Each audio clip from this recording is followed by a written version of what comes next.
Euh, pour les confrères et consoeurs, quand il s'agit d'invoquer l'une ou l'autre disposition de la Convention des droits de l'enfant, je conseille toujours d'aller regarder aux observations générales dont Jean-Pierre vient de citer la numéro 14 sur l'intérêt supérieur. Alors, c'est pas facile à trouver. On peut sur Google taper Comité des droits de l'enfant. C'est sur OCHR, Human Rights, oui. Vous allez trouver une page d'ouverture en anglais. On peut l'avoir en français en cliquant à droite. Et puis, on cherche les observations générales. Et là, on en trouve la liste. Enfin, ils viennent de changer en plus la page d'accueil des observations générales. On finit par obtenir toute la liste. Elles sont indiquées en anglais. Mais quand on clique sur View Document, à ce moment-là, il vous propose les différentes versions.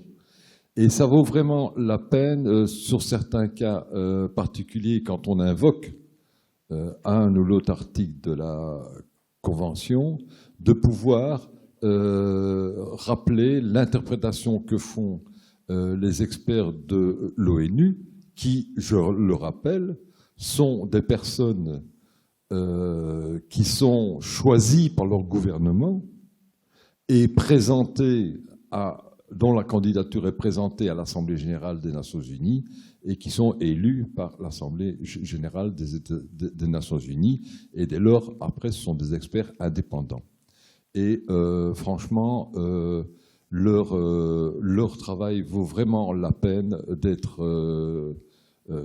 lu, d'être étudié. Cela dit, dans la petite histoire, on a toujours eu un ou l'autre membre de Défense des enfants internationale dans le comité des experts. Mais ça a dû être dit ce matin. C'est DEI qui a coordonné la rédaction de la Convention, qui préside le comité des ONG autour du comité des experts pour veiller à l'application de la Convention, qui organise aussi pour le comité des droits de l'enfant un certain nombre de manifestations. Et effectivement, il s'est avéré que parfois le président et parfois d'autres membres du comité soient issus de l'association. Actuellement, c'est un Belge, mais nul n'est parfait. Allez, il y a une demande de prise de parole là-haut. Oui, Maître Bargeton, pour ceux qui ne m'ont pas vu ce matin, avocat à Nîmes. Madame Dolto, merci pour vos propos. C'était fort intéressant pour nous qui sommes des juristes d'avoir votre position. Je voulais juste les modérer et peut-être vous apporter la contradiction sur la durée des mesures. Vous indiquez que pour les enfants, ça serait bien de pouvoir revoir la situation le plus souvent possible. Alors déjà, en matière familiale, ce que vous nous proposez, c'est une justice de luxe qu'on ne peut pas se permettre. Nous, on nous demande au contraire de saisir le juge le moins souvent possible et on nous met des bâtons dans les roues, puisque en matière de juge aux affaires familiales, il faut d'une part démontrer qu'il y a un élément nouveau pour ressaisir le juge, et d'autre part, à Nîmes en tout cas, et devant d'autres juridictions, faire une tentative de médiation préalable familiale obligatoire. Donc on a une double difficulté. Ça, c'est en matière familiale. Devant le juge des enfants, juste pour vous dire que même si effectivement il est important de revoir la situation des enfants souvent, il m'est arrivé de rencontrer des enfants et d'assister des enfants pour lesquels il était extrêmement traumatisant de repasser régulièrement devant le juge, notamment quand la décision leur convient et qui sont placés suite à des situations de maltraitance graves. J'ai vu des enfants jeunes et moins jeunes être extrêmement stressés à l'idée de devoir repasser devant le juge avec la difficulté. Non. L'enfant doit passer devant le juge. Eh ben oui, mais c'est les grandes personnes qui doivent se réunir. Devant le juge des enfants, l'enfant est convoqué. Voilà. Donc tout ça pour vous dire que des fois, pour l'enfant, c'est plus traumatisant d'avoir une décision courte que d'avoir une décision longue. Mais maître, analysons ce type de situation. C'est le type même de dysfonctionnement de la justice.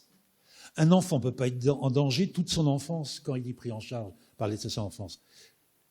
Certes, il ne peut pas rentrer chez lui parce que les parents ne sont pas capables de le prendre en charge. Mais pourquoi n'a-t-on pas mis en place rapidement une délégation d'autorité parentale, partielle ou totale, qui clarifie la situation juridique de l'enfant? Un enfant ne peut pas être suivi toute son enfance par le juge des enfants. C'est un dysfonctionnement fondamentale. Peut-être, mais c'est la réalité parfois. Mais c'est pas parce que c'est la réalité qu'on doit s'en satisfaire. Non, non, mais je m'en satisfais pas. Et les gens qui font ça sont des mauvais je vous magistrats. dis simplement que pour Ce sont des l'enfant, mauvais ça magistrats. peut être Le juge pour traumatisant. enfants, au bout d'un certain temps, devrait dire, dans cette situation-là, Madame l'aide sociale à l'enfance ou Monsieur tel, il faut, et au procureur, le procureur devrait faire son boulot, de demander qu'on saisisse le JAF pour clarifier la situation juridique.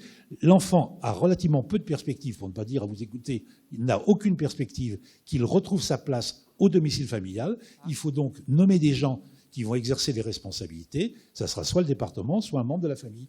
On n'a pas pratiqué la délégation d'autorité parentale. Et vous voulez un exemple concret, vous l'avez peut-être vu dans un film il n'y a pas très longtemps.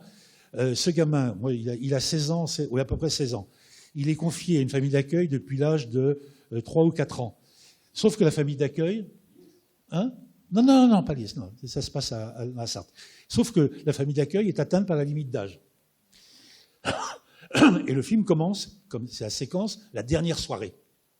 Et on voit ces gens qui sont obligés de se séparer par la force des choses. Et le matin, il y a une image fantastique. La mère de famille, la séance maternelle porte la valise, le gamin est derrière avec son sac à dos, et le grand-père est avec le globe, vous savez, luminaire qu'il a offert. Comment se fait-il qu'on en soit arrivé là ? 3 ans plus tôt, 5 ans plus tôt, 7 ans, on aurait dû mettre en place une délégation d'autorité parentale, confier l'enfant juridiquement à ces personnes, et on aurait géré le problème.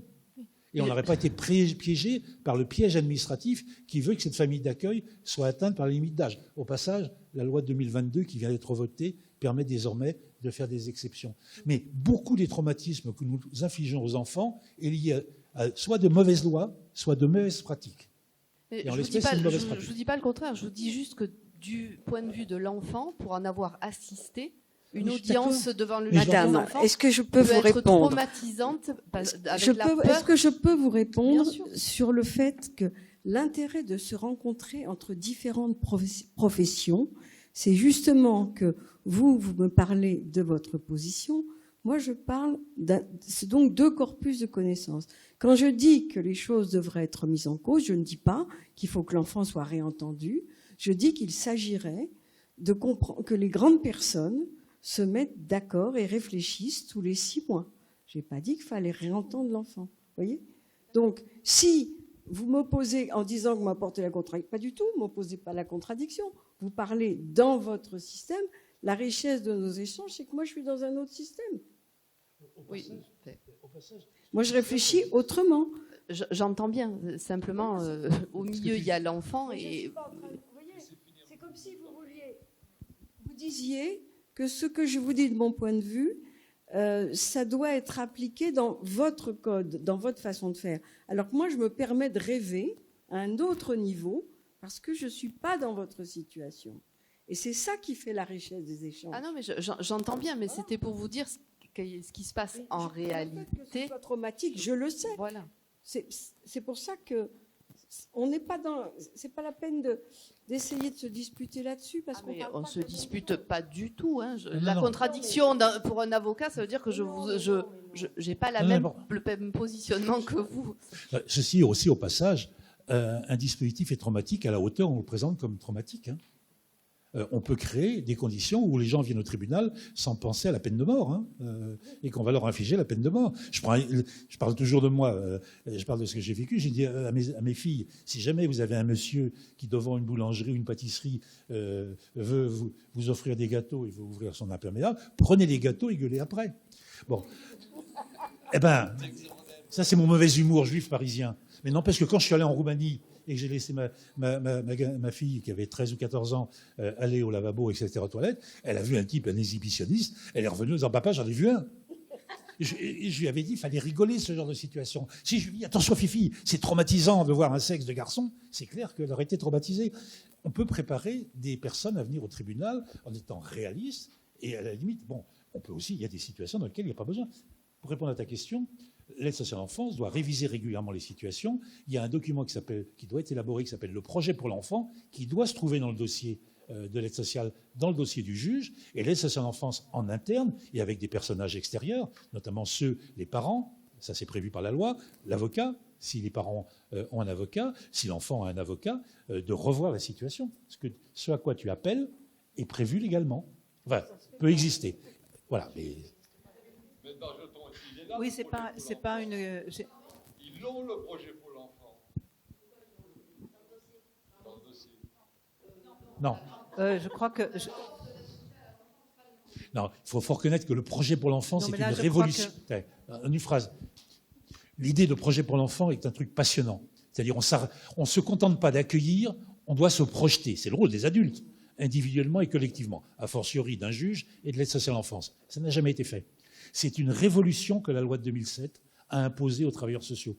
Mais comme toute révolution, ils n'y ont pas été préparés. Pourquoi ? Parce qu'ils sont.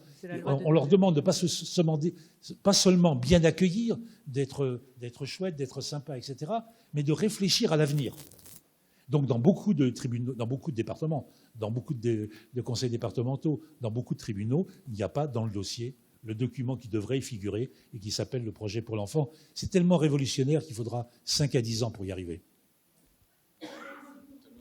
Tellement révolutionnaire qu'il doit être en principe coécrit entre les parties, notamment les parents, l'enfant. On l'entend.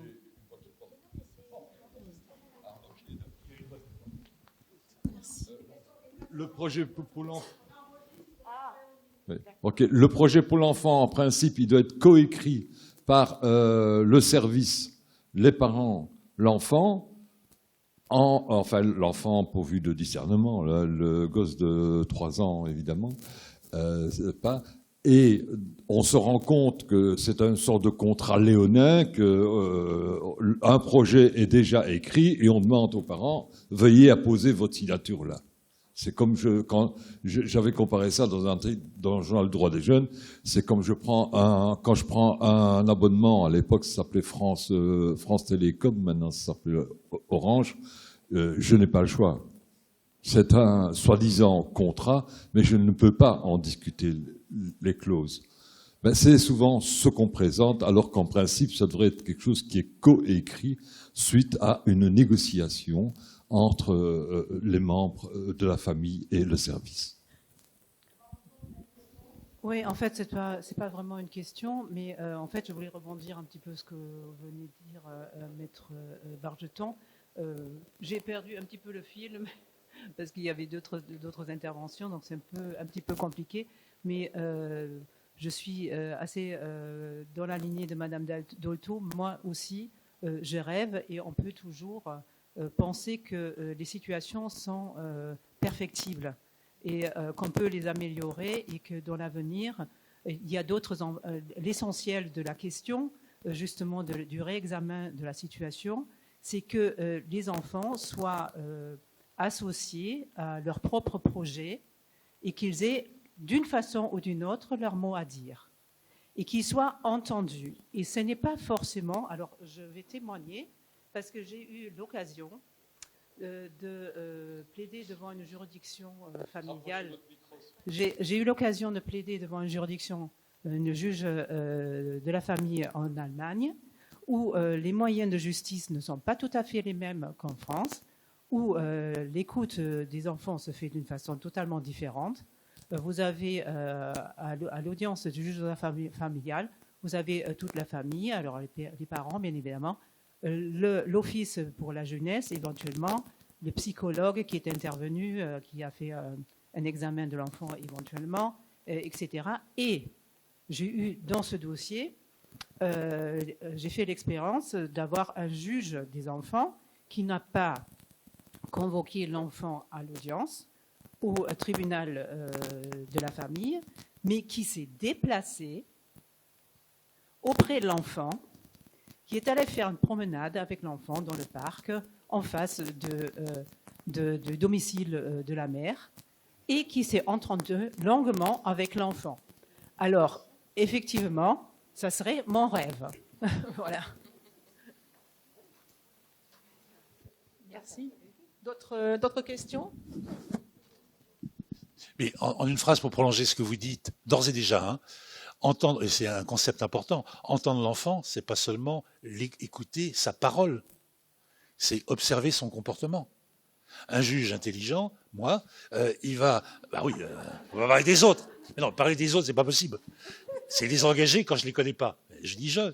Bon, c'est aller dans la salle d'attente, voir comment les choses se présentent. Le positionnement, ce que tu disais, le positionnement des uns et des autres. Dans le cabinet, le positionnement des uns et des autres. Je prends un exemple très concret que je décris dans un des bouquins.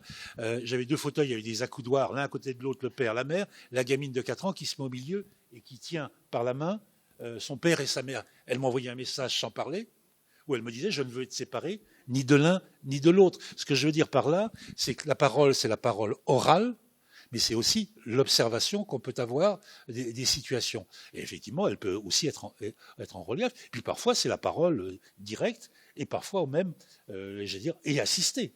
Et avec une obligation que les juges ne respectent pas. Moi, le premier d'ailleurs, je l'ai fait, mais pas toujours. Dès qu'un gamin s'assoit dans le cabinet d'un juge pour enfants, le juge pour enfants doit lui dire « tu as le droit d'être assisté d'un avocat ». C'est l'article, je ne sais plus quoi, 1100 et quelques, du Code de procédure civile. Mais encore, et c'est ce qu'on disait ce matin, faut-il que l'on trouve, il y en a de plus en plus, on s'est battus les uns et les autres pour qu'il y ait des avocats.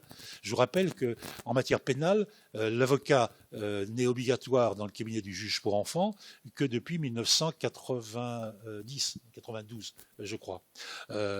Donc aujourd'hui, le combat, c'est en matière civile.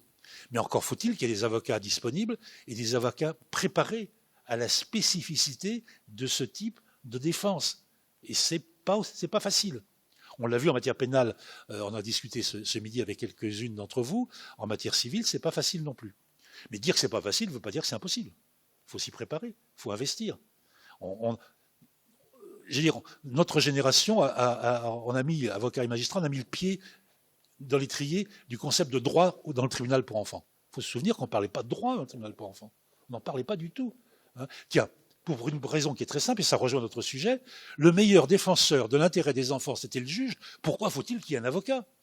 Puisque la loi demande au juge de prendre en compte l'intérêt de l'enfant.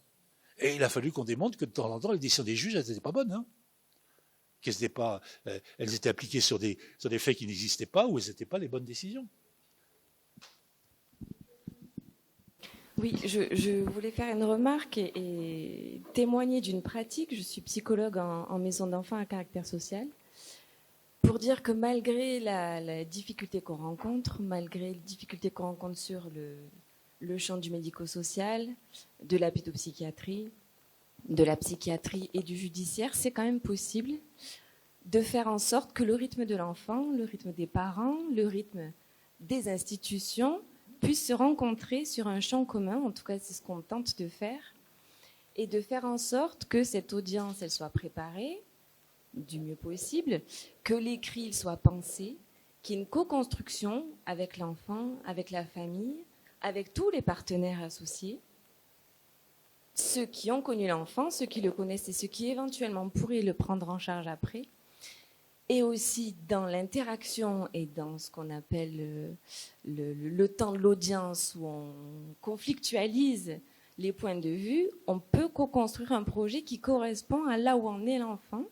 Alors c'est peut-être parfois une illusion, mais en tout cas, de garder ça en tête, ça permet de penser vraiment les choses et de donner une perspective à ce qu'on fait.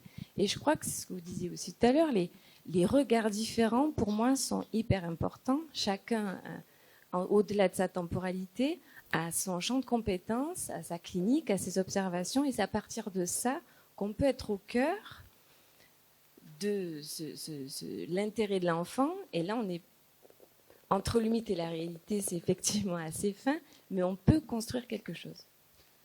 Moi, je souhaite rebondir sur ce que vous dites. J'ai proposé pendant longtemps, sans que ça retrouve un succès faramineux, mais maintenant, avec les divorces par consentement mutuel extrajudiciaire, c'est un peu plus facile de proposer, quand il y a une famille séparée avec un enfant, on essaye de mettre en place une espèce d'assemblée générale de copropriété ou de conseil d'administration, assemblée générale, dans lequel on va avoir l'enfant et tous les participants, tous ceux qui ont un intérêt à son bien-être. Ça va de la nounou à la personne qui va le chercher à la sortie de l'école. Et ça permet, même si les parents sont séparés, même s'il y a d'autres, les couples se recomposer, et si on ne s'entend pas, d'avoir un entretien minimal et de noter les choses et de dire, ben voilà, ça se passe en général vers le mois de juin. L'année scolaire s'est terminée comme ça. L'année prochaine, voilà où il va aller à l'école. Voilà qui ira le chercher. Et ça peut permettre, même si les gens se détestent, ça peut permettre, pour citer Étienne Klein, qu'ils se mettent à penser un peu plus avec la partie tête qu'avec la particule. Et ça, je pense que la rationalisation des choses peut permettre, en plus d'avoir s'il faut un jour saisir le juge, d'avoir un véritable itinéraire qui a été tracé et qu'on voit quel a été le projet pour l'enfant et de penser, de réfléchir sur ce qui est le meilleur résultat à long terme pour cet enfant. Oui, et on pourrait même imaginer qu'on informe l'enfant que cette réunion va avoir lieu sans lui et que s'il a quelque chose à dire, il transmette à une des grandes personnes qui sera là ses désirs ou qu'il y participe. Il y a des moments où c'est tellement tendu entre les adultes que c'est mieux qu'il y soit pas. C'est important parce que il faut que les adultes tutélaires puissent se dire des choses épouvantables avant de se mettre d'accord. L'enfant n'a pas à bouffer tout ça. C'est trop violent, c'est pas nécessaire.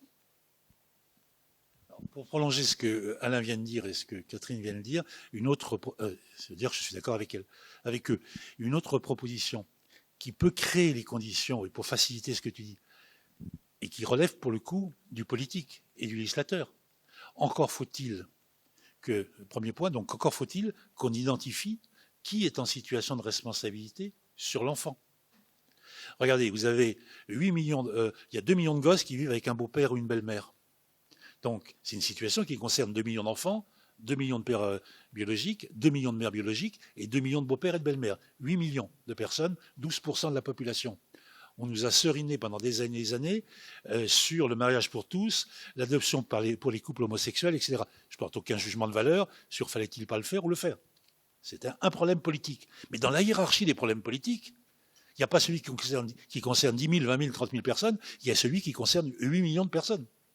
Le juge que je suis peut attester, peut attester que nombre de gamins dans mon cabinet, quand le beau-père était là, le week-end, défermant le week-end, le beau-père se déplace, le père éventuellement, et quand le beau-père veut prendre la parole, il dit « Quitte-toi, t'es pas mon père, ferme ta gueule ». Ça fait 10 ans qu'on vit ensemble, j'ai quelques idées sur la situation. Tant qu'on n'aura pas identifié qui est en situation de responsabilité, on ne facilitera pas ce type de rencontre que tu supposes.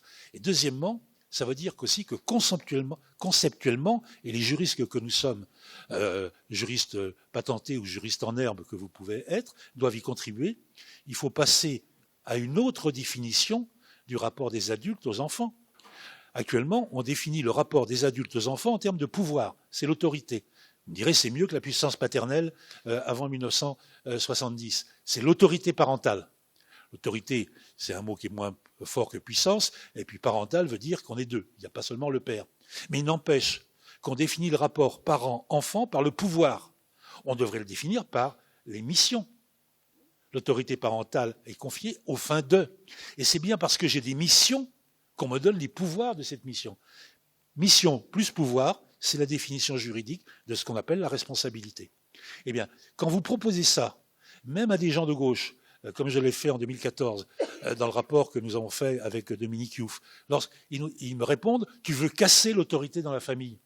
Je ne veux pas casser l'autorité dans la famille, je veux simplement la remettre à sa juste place. Et on retombe sur le débat de ce matin sur l'inceste et les violences, etc., etc. Tant que les rapports entre les adultes et les enfants sont en termes de pouvoir, et autre détail, on s'est battu, DEI s'est battu, et on l'a gagné. 2019, c'est grâce à nous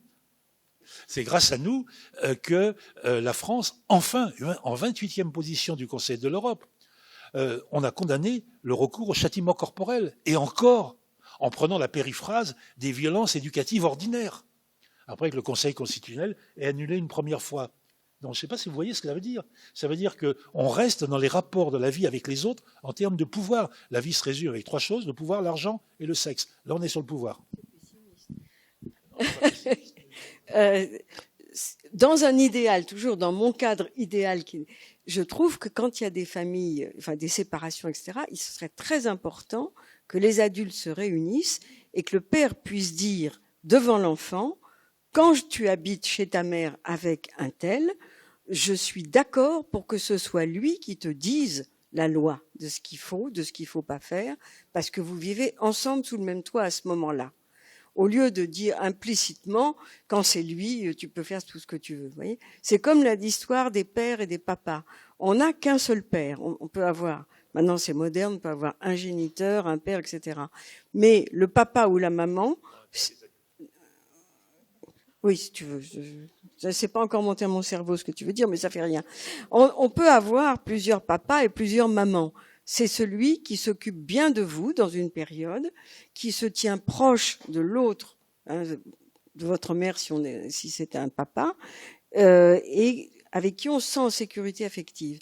Et on voit des drames parce qu'un enfant appelle papa ou maman sa belle-mère ou son beau-père. Et c'est très dommage parce que c'est pas grave. Il le sait, lui, que c'est pas sa vraie maman, que c'est pas sa mère. Il le sait. Mais il a besoin de l'appeler comme ça dans un moment où son cœur lui donne une place de maman. Et on faciliterait quand même beaucoup la vie des enfants si on aidait les adultes à être moins, justement, dans les revendications de pouvoir sur l'enfant et de partage des missions éducatives. Toute personne qui laisse faire un enfant une chose inéthique sous ses yeux et qui ne dit rien fait de la contre-éducation.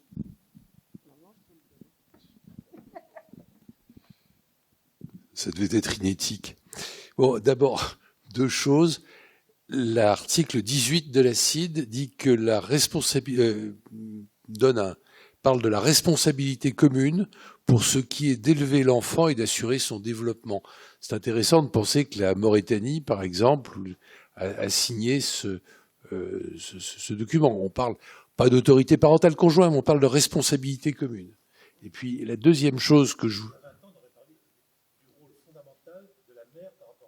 Absolument, mais là on parle, dans la CID, on parle de responsabilité commune. Puis l'autre chose que je voudrais dire, là aussi dans ma catégorie faisons des choses innovantes, je parle aussi souvent que possible, je mets aussi souvent que possible que l'enfant a deux résidences principales.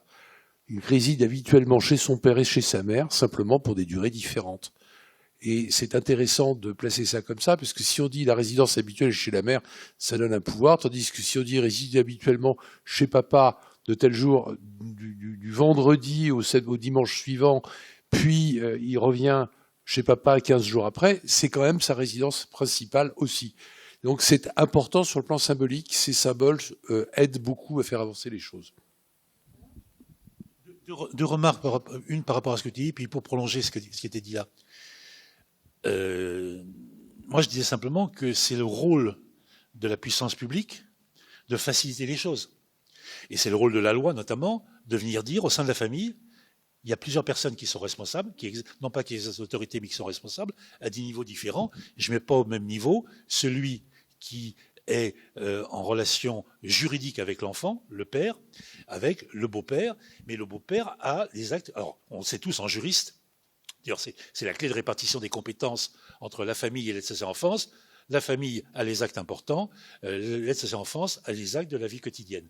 Le concept d'acte important et d'acte de la vie quotidienne, il faudrait le préciser dans ce qu'on appelle, entre guillemets, le statut du beau-père ou de la belle-mère. Et puis, deuxième remarque, mais par rapport à ce qui a été dit ce matin sur la parole de l'enfant, et puis par rapport à notre sujet, on est dans une société qui a, comme dit ma femme, des sincérités successives. On est toujours sincère, mais on fait le lendemain le contraire de ce qu'on a fait la veille. Exemple typique, on s'est battu, on a gagné avec M. Maluret, notamment, pour que tout enfant qui demande à être entendu en justice le soit. 20 ans plus tard, on vote une loi sur le divorce qui permet aux deux parents de divorcer avec un même avocat et devant notaire. Alors, quid de la parole de l'enfant? Et là, on vient dire, on pourra aller devant le JAF, mais il faut que les parents informent l'enfant de son droit de pouvoir contester la décision. Comment imagine-t-on que des parents vont venir dire aux gamins, alors qu'ils se sont bagarrés ou qu'ils risquent de se bagarrer entre eux, écoute, oui, on s'est mis d'accord avec ta mère, donc tu as le droit de saisir le JAF, mais si tu pouvais ne pas le faire quand même. C'est abracadabrant. À la fois, on vient légaliser le droit de l'enfant de donner son point de vue dans le cadre de ce qui va être une reconstruction de la vie familiale. Je ne parle pas sur des pouvoirs, etc. Ça éclate. Bon, il donne son point de vue. On le reconnaît en 80, les dates m'échappent, en 87, 89, et 20 ans plus tard, on vient dire que par la procédure, on l'exclut. C'est ce que j'appelle les sincérités successives. Je continue sur ça, hein, c'est sur ça que je voulais intervenir. Il y a quelques années, je ne sais plus les dates comme toi, moi, on avait introduit la médiation familiale en préliminaire au contentieux de divorce ou de séparation. Et les juges invitaient les parties à s'adresser à un médiateur. Donc moi, j'ai dans la revue Journal Droit des Jeunes, j'ai offert des pages à ces médiateurs, et je me suis aperçu que quand j'aurais dit oui, mais comment allez-vous recueillir la parole de l'enfant, notamment celui qui a demandé de s'adresser au juge. Et bon, le juge ayant envoyé les gens en médiation, je ne sais pas quand bien même ils entendraient l'enfant, comment pourrait-il d'ailleurs faire parvenir la parole de l'enfant vers les médiateurs. Donc je posais la question, et des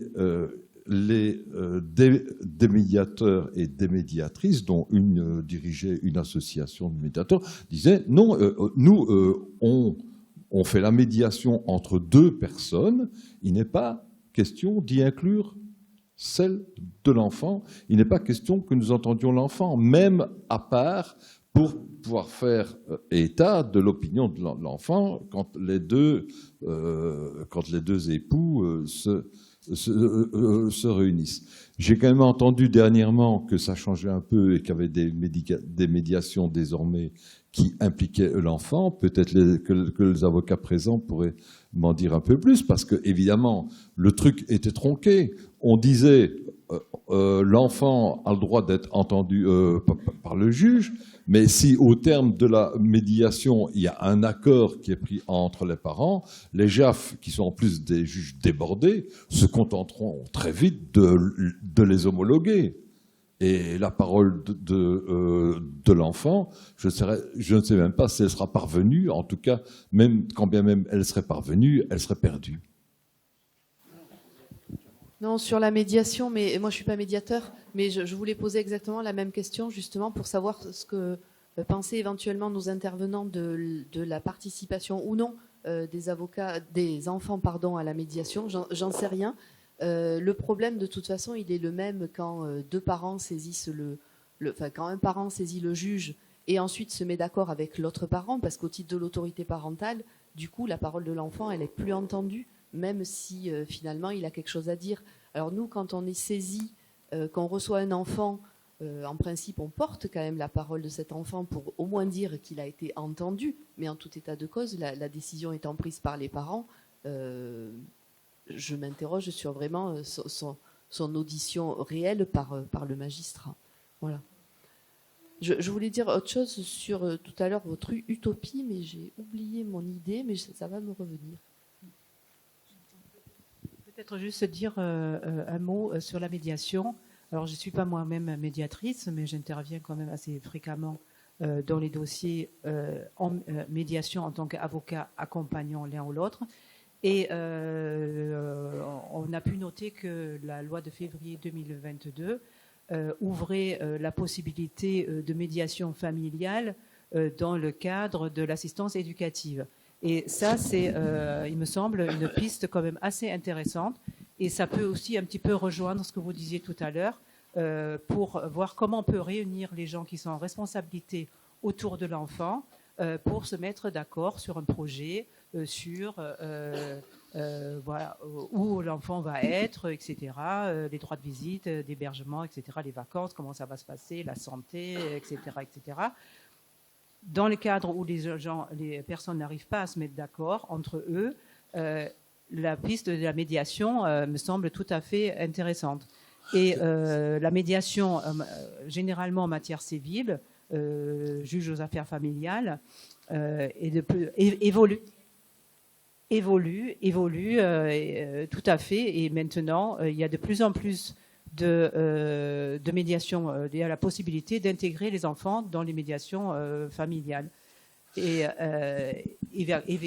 effectivement, en plus, tout le monde peut être assisté de son avocat également en matière en médiation. Voilà. Donc, alors, sur ce point-là, pour prolonger, mais puis aussi pour remettre les choses en perspective. On est certain à être plutôt réservé à la disposition qui a été adoptée par la loi. Mais c'est la loi, elle a été adoptée. Bon, on a développé que c'était pas aussi simple que ça, pour une raison qui est très simple, c'est qu'à le dire. C'est qu'on peut entendre qu'il puisse y avoir médiation quand il y a un conflit entre deux personnes, voire même qu'on intègre l'enfant. Le procès devant le JAF, c'est un procès privé entre deux personnes mariées ou pas mariées qui, j'allais dire, ne sont pas d'accord sur les modalités, les conditions d'exercice d'autorité parentale et demandent à un magistrat de bien vouloir trancher. Bon. On leur demande de plutôt se mettre d'accord entre eux et puis éventuellement. Le procès devant le juge des enfants, c'est un procès d'ordre public. C'est-à-dire, volontairement, je prends les mots identiques pour bien montrer que la procédure, l'assistance éducative, c'est la loi. Les mots assistance éducative, ça veut dire quoi? Ça veut dire que la société estime que les parents exercent mal, ou n'exercent pas, ou exercent mal leurs responsabilités, et va les mettre devant leurs responsabilités, va éventuellement les accompagner ou les faire accompagner par des services sociaux, voire même va provisoirement retirer l'enfant, etc. C'est toute la procédure d'assistance éducative. On n'est pas dans un conflit entre personnes, fondamentalement. On est dans un mauvais exercice d'autorité parentale. Donc, qu'est-ce que je suis en train de vous dire là? C'est que vous allez avoir l'illustration à travers les États généraux de la justice. Et là, je parle ex-qualité de membre du bureau du Conseil national de protection de l'enfance et des débats qu'on a encore eus hier. Les États généraux de la justice, la question, c'est celle des difficultés que rencontrent certains, pas moi, mais que rencontrent certains à comprendre la différence d'intervention du JAF d'un côté, du juge pour enfants de l'autre, en disant tout ça c'est la même chose, on n'y comprend rien. Alors que la frontière elle est très claire, le JAF dit le droit de la famille dans cette famille-là, alors que le juge pour enfants s'occupe de la protection qui est due de l'enfant et des garanties d'éducation. Ils ne sont pas dans le même registre. Et l'un intervient dans un conflit privé, l'autre dans un conflit public. Eh bien, regardez où on en arrive. Avec la première confusion qui est de prendre l'outil médiation familiale qui a été utilisé chez le JAF, de vouloir mettre c'est le juge des enfants. Dans le projet qui est développé par les États généraux de la justice, on vient dire que le juge d'affaires familiales doit pouvoir disposer de services éducatifs qui vont l'aider à accompagner les parents. Et, pour compléter, on vient dire que le juge pour enfants, s'agissant des mineurs étrangers isolés, va pouvoir déléguer l'autorité parentale. Alors déjà, que c'est difficile pour certains qui sont limités de comprendre la différence entre JAF et juge pour enfants. Si le JAF peut ordonner des mesures éducatives et si le juge pour enfants peut toucher à l'autorité parentale, mais ça va être une confusion absolue. Pardon, non, mais ce que je suis en train de vous dire, c'est que... La médiation n'a pas forcément nécessairement trait à l'autorité parentale. Ce n'est pas forcément la question. C'est une question d'organisation. Et en plus, ce sont des pistes de réflexion. Et ce sont des choses qu'on n'a absolument pas encore expérimentées. Donc, je dis, soyons un peu audacieux et tâchons tout pour trouver des moyens de rapprocher des personnes qui entourent l'enfant. Je ne condamne pas l'instrument, mais je reprends toujours là, mon stylo. Ce n'est pas le stylo qui est en cause, c'est l'usage du stylo. La médiation a un intérêt. Et on ne peut pas être contre le concept. Mais dans quelle situation doit-on l'exercer? Le juge pour enfants. C'est pas dans toutes les situations, je suis bien d'accord. Le juge pour enfants que je suis témoigne que la médiation familiale n'a pas sa place dans le cadre de l'assistance éducative. Et à l'inverse, je m'interroge, et je ne suis pas le seul, si demain, le juge pour des affaires familiales va pouvoir ordonner des mesures éducatives. Il faut qu'on soit carré, qu'on soit relativement clair. Il faut donner des points de repère aux gens. Les gens, ils ne comprennent plus rien. Alors, c'est la solution de facilité à partir de ce moment-là, quand c'est tellement confus, on veut tout unifier. Le boulot du juge des enfants, le boulot du JAF ne sont pas les mêmes. Donc, c'est la richesse que nous avons dans ce pays, d'avoir ces deux magistrats qui doivent articuler leurs interventions. Tous les parents qui divorcent ne mettent pas leurs gosses en danger.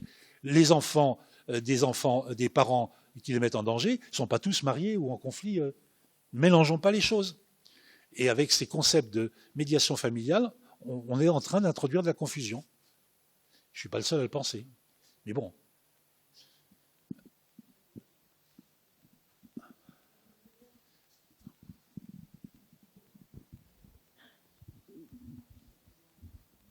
Oui, bonjour. Moi, je suis assistante sociale. Et du coup, depuis ce matin, je suis un peu... Il y a quand même du travail qui est fait auprès des familles entre deux décisions de jugement d'assistance éducative. Et on n'en a pas du tout parlé. Là, vous parlez de médiation familiale, vous parlez... Moi, je suis assistante sociale. J'ai été assistante sociale à l'aide sociale à l'enfance pendant une dizaine d'années. C'est un travail très difficile. C'est un travail qui se fait aussi auprès des enfants, auprès de chacun des deux parents. Ce matin, j'ai entendu le juge des enfants, la parole de l'ASE, c'est une parole d'évangile. Pas du tout. C'est que le rapport qui est fait, il est en lien avec le travail qui a été mené toute l'année et avec une évaluation technique sur tout ce qui s'est produit pendant l'année. Et donc la médiation familiale, ben là, pourquoi pas, mais de la médiation familiale, on en fait dans le cadre du travail sur l'année. La mesure, elle a un début, elle a une fin, et entre les deux, ben, il y a du boulot qui s'accomplit. Voilà.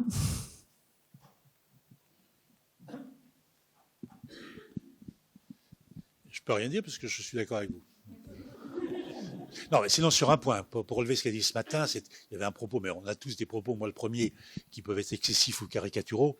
Là, un juge, j'en suis le témoin, un témoin n'est pas tenu par la parole les uns et les autres. Bien évidemment, il va avoir tendance, j'allais dire, quand il travaille avec un service qu'il connaît bien et qu'il apprécie, j'allais dire, à prendre en compte et d'une manière forte ce qu'il dit, mais ça ne veut pas dire pour autant qu'il n'a pas de point de vue critique à l'égard de l'aide sociale, pas plus qu'à l'égard de tel parent, pas plus qu'à l'égard de tel ou tel.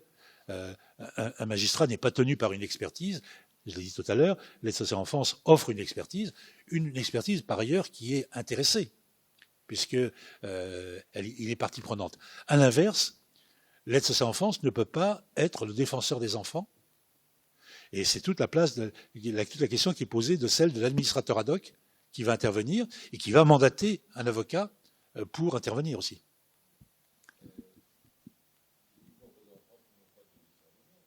Qui n'ont pas ? Ben, quand les parents peuvent avoir... Il y a des situations où un enfant est confié à l'aide sociale et les parents, entre guillemets, ont disparu. Ah oui, mais à ce moment-là, c'est une délégation de l'autorité. Non, on est devant le juge pour enfants. Toi-même, tu mélanges. On est devant le juge des enfants. Oui, mais bon, au départ... Dans l'audience du juge pour enfants. C'est la loi de 2016 qui a introduit cette histoire d'administrateur ad hoc. Et on n'y a pas compris grand-chose.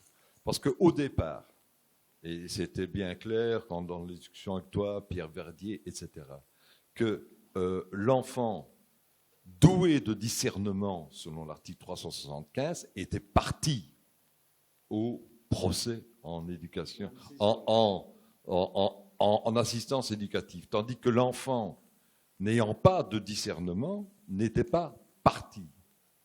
Maintenant, on a foutu un administrateur ad hoc dont on se demande, et ça peut être une solution pour les enfants qui n'étaient pas considérés comme partis, n'ayant pas le discernement, mais ce n'est pas clair.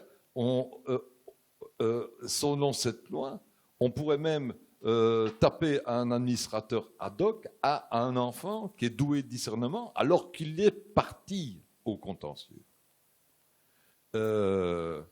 L'administrateur ad hoc, il se justifie notamment dans les matières pénales, quand il y a un accident de roulage, que c'est le papa qui conduisait et qu'il y a lieu d'établir les responsabilités parce que l'enfant a été victime de l'accident.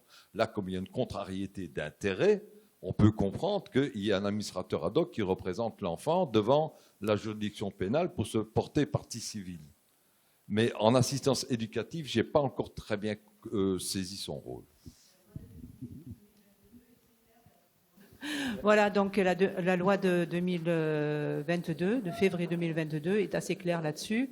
Pour les enfants qui sont dotés de discernement, c'est la désignation d'un avocat qui l'assiste pendant la procédure d'assistance éducative, qui peut être désigné via l'ordre des avocats par le juge des enfants, y compris, et également par les services d'assistance éducative et l'aide sociale à l'enfance. Donc ça, c'est important de savoir, parce que même les enfants qu'on ne rencontrait pas avant peuvent, via leurs éducateurs, avoir accès à l'avocat dans le cadre de la procédure d'assistance éducative. L'administrateur ad hoc est désigné également par le juge des enfants d'office pour les enfants qui ne sont pas dotés de discernement. Selon le jugement du juge des enfants, sachant que la notion de discernement est également une espèce d'élastique que le juge tire un petit peu dans tous les sens comme il veut, comme il entend. Merci. Une dernière question, si vous voulez bien. Bon, ça, c'est un privilège. En vous écoutant, parce que je trouve ça fort intéressant, et en pensant à l'intérêt de l'enfant, je me disais que, au fond, on parle de beaucoup d'adultes autour de cet enfant-là, et on parle peu des autres enfants qui sont autour de cet enfant-là. Et donc, la question que je me posais, c'est est-ce que dans ces moments-là, parce que c'est quand même des moments qui sont importants, quid de la place des autres enfants qui sont à côté de cet enfant, et donc qui sont les copains, qui sont les copines, qui sont ceux avec qui on est en interaction sur les réseaux, voilà. Est-ce que face à tous ces adultes, pour ces moments de décision, pour l'intérêt de l'enfant, est-ce qu'un enfant peut venir avec d'autres enfants, ses copains, etc. C'est-à-dire, qui on met en face de tous ces adultes? Est-ce qu'on peut mettre beaucoup d'enfants aussi en face de ces adultes? Voilà. Parce que ça fait beaucoup d'adultes, je trouve, pour parler d'un enfant. Et qu'il est bien seul, quand même, peu cher. Mais pour répondre à votre question, un témoignage, moi, il m'est arrivé très régulièrement, mais à partir d'un principe général qui est que la personne qui rentre dans mon cabinet a le droit d'être accompagnée de la personne dans laquelle elle se reconnaît. Ce qui n'est pas confondre la place de cette personne qui accompagne avec le rôle de l'avocat. L'avocat a un rôle spécifique, bien cadré, qui est judiciaire, etc. Mais si quelqu'un veut venir me voir accompagné de telle ou telle personne, bien sûr, je serai précautionneux si je repère c'est une secte, si c'est ceci, si c'est cela. Mais moi, j'ai vu nombre de situations dans lesquelles des gamins venaient me voir accompagnés d'un copain ou d'une copine. Et ça me paraît légitime de recevoir l'enfant avec ce copain ou cette copine, point barre. Ça, parfois, c'est un enseignant, parfois, c'est un éducateur de club de prévention, parfois, c'est un voisin. Ça peut être un grand frère, ça peut être, et pourquoi pas, comme vous le dites, un copain ou une copine, bien évidemment. Mais qui est là, j'allais dire, en observateur, qui est là éventuellement pour traduire ce que l'autre voudrait dire mais qui n'arrive pas à dire, et réciproquement pour traduire à l'autre ce que le juge vient de dire, pas plus, bien évidemment. Alors maintenant, ça peut être une autre situation que de demander à quelqu'un qui connaît bien l'enfant de témoigner. C'est pas la même chose, c'est pas accompagner, mais c'est témoigner. Et prenons un truc très concret, l'assistante familiale qui vit quotidiennement avec tel ou tel gamin ne doit pas rester à la porte du cabinet du juge pour enfants et laisser seulement les travailleurs sociaux rentrer dans le bureau du juge. Le juge peut exiger qu'elle vienne, et si le service social ne veut pas, le juge fera ce qu'il voudra, ne fût-ce que parce que cette personne vit 24 heures sur 24 avec l'enfant et elle a une légitimité, pas une légitimité absolue, mais une légitimité à dire un certain nombre de choses. Et le juge doit recueillir toutes les informations qui sont nécessaires. Et pourquoi pas le copain ou la copine. Alors, jusqu'à aller sur les réseaux sociaux, quand même, des limites. Hein, puis c'est pas parce qu'on fout des jeunes dans une situation qu'on fera moins de conneries non plus. Il ne faut quand même pas non plus exagérer, pas de démagogie. Merci à vous trois. Merci à vous d'avoir été présents pour cette dernière journée de conférence table ronde de la semaine. Je vous rappelle que c'est enregistré et que ce sera sur la chaîne YouTube de l'université